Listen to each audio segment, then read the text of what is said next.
Well, being that I'm continually being asked about these people, okay, I'm going to give you a final synopsis on all of these guys, okay? Just so it could be forever addressed. You can chop it up however you want, name it, whatever. In reality, Cortez tried to have a heart-to-heart conversation with me in the bathroom at Summer Madness. I had to pee a couple times because I was like nervous before the shit, you know what I'm saying? And I mean, you know, I'm not really into like having heart-to-hearts with men in the bathroom, you know what I'm saying? Me personally.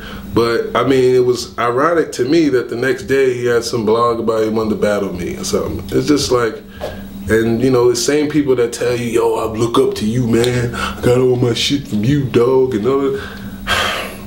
Now I'm glad that I be an asshole to these niggas and be like, oh yeah, thanks, bro. All right, because I know what it really is behind it. Me, I'm a different kind of dude. Like I've never even met this Okwerdz dude or whoever the fuck.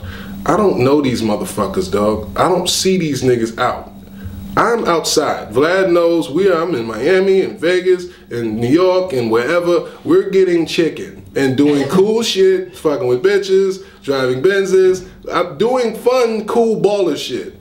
As a rapper, I haven't got my chance to really get my envelope and my package musically to the forefront the same way I have as a battle rapper. You know what I'm saying? But that's okay. I still don't deal with these niggas. I don't talk to them, talk about them, think about them.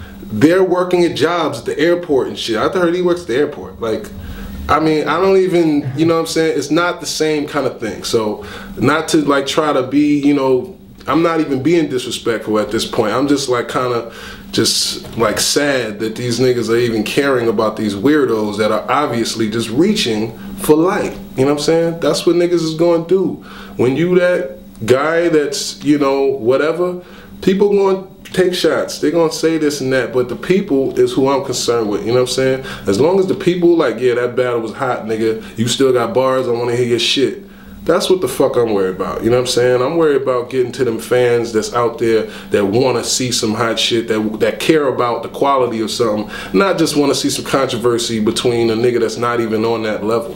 You know what I'm saying? So these niggas get no more of my light, yo. I'm not talking about them no more. You know what I'm saying? They don't really, until they're doing things that are on the same caliber, then we could, you know what I'm saying? Then maybe we might have something to talk about. What got you to do Summer Madness? Because before then you hadn't battled in how many years? About 6 years. Man. 6 years. And who was your last battle with before that? Wow. Was my last battle Mook? Mook. I think that might have been my last battle, yep. Okay. And your Summer Madness battle was with who? Charlie Clips. Okay. And what, Charlie Clips. What really got you to come out of a 6-year hiatus? I think it was a couple things. It was one was just the light.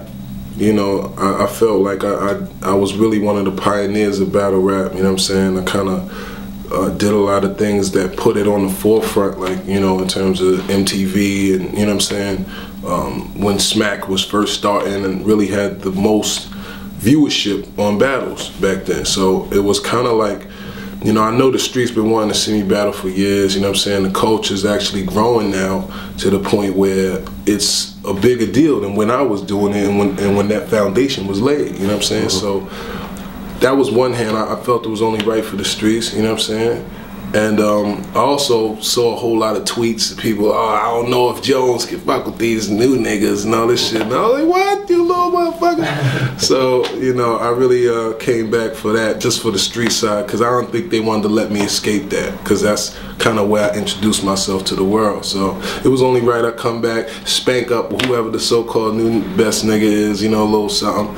And also the financial, you know, the financials, you feel me? You know what I mean? The financials was right. So was that the most you ever got for a battle?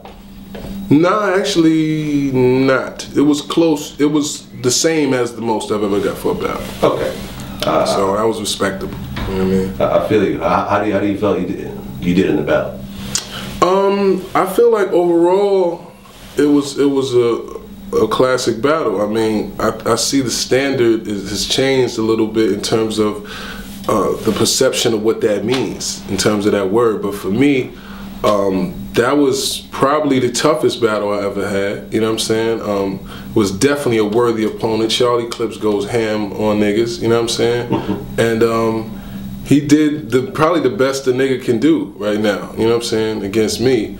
But second round, I kind of took an approach that I guess is not kind of as, they don't really care about exposing the nigga's name and his broke and his mom's this and that.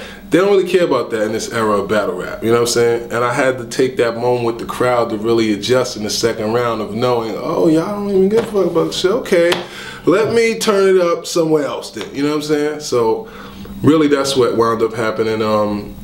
It was 2-1 me, you know what I'm saying? First round he spent a lot of time on your barber, you're in the barbershop. I mean, I don't know what's bad about that if I was. You know, I worked in a barbershop before and made money and did a whole bunch of shit out of a barbershop. If you're from the hood, then you feel me. But other than that, you know, I think that was his approach of saying, you know, I'm broke and I'm a barber. Anybody that knows me knows I'm up and racky. But in reality, it was a clever, you know what I mean, angle. But I think I chopped that down with like the first bar. So it was like 2.5 minutes, like bam, gone. Now, you came from a time that there wasn't really YouTube battles. It was Smack DVD came out and so forth, but you wouldn't get that instant kind of feedback. Right. What's it like, you know, when your video hits YouTube and suddenly thousands of people have an opinion on what happened? Well, you know what's real? Like, I was kind of really born on the internet too, because I think, honestly, my first battles were kind of the first ones to really get like hundreds of thousands of views on YouTube. Like, shout to Fight Club, like Big Ace was one. The Gin battle came out on the internet back then, you know what I'm saying? And the Mook one. So it was really like the main battles that were on YouTube was mine. So it's not trying to brag or, you know what I mean, but just that's kind of how I got introduced to the world. And really on MTV, which was like the biggest look that you could have as a fucking unknown, unsigned rapper, you know what I'm saying? So I'm kind of used to that light, you know what I mean? Like, and that's probably why, you know, I feel like the streets got a fucking higher expectation of me and they won't accept the regular shit for me. They looking at me like, nigga, you're supposed to blow up. So, you know what I mean? And I respect that, you know what I'm saying? And that's why I'm trying to put everything I'm doing from now on at that highest pedestal. What do you got coming up? Shit, I got Legendary, the EP and the mixtape. Also, I got the Club movie, which was hard. It's basically about the nightlife, you know what I'm saying? Like, that's probably what I've been living for the past 10 years out here in this game. Every night it's the club, it's to this, you know? So I decided to do a film that's basically detailing these characters that we meet in the club every night. The bouncers, the motherfucking promoters, the DJ, you know what I'm saying? So I did a short film that's basically based off, you know, this kind of shit, you know what I mean? And also I got the album, which is coming, you know, early next year, probably about February, you know what I'm saying? And we just grinding. I got a whole bunch of videos that Vlad better be putting up or I'm gonna jump him in the streets, you know what I'm saying? And we just grinding, man, you know what I'm saying? Life is Serious, the movement. Yeah, is the movie done? Yeah. I'm like, I got one more scene that I gotta shoot with my dude Rick Gonzalez. Shout out to him, you know what I'm saying?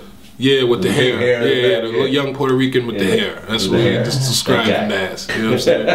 And I want to see this. I'm looking forward to it. Yeah, I got a bunch of. I got Jack Thriller in it, DJ Self, my man JD Williams, Bodie from The Wire, my man Shampoo, bunch of, you know, street people from New York that's notable motherfuckers that, you know, you'd be like, oh, him. So, you know, we just try to make it as real as possible, man. Just like we making this music, just like we making these motherfucking visuals and these interviews where we talk this old real organic shit, man, you know what I'm saying? So fuck with the guy at Serius Jones, you know what I'm saying? GetSerious.com, log on. The movement will be web-advised. Bottom line here, man, ain't nothing that go on anywhere stop me from doing what the fuck it is I do. Moderation is key to success, you know? in a weird type of way in drug taking, but you know,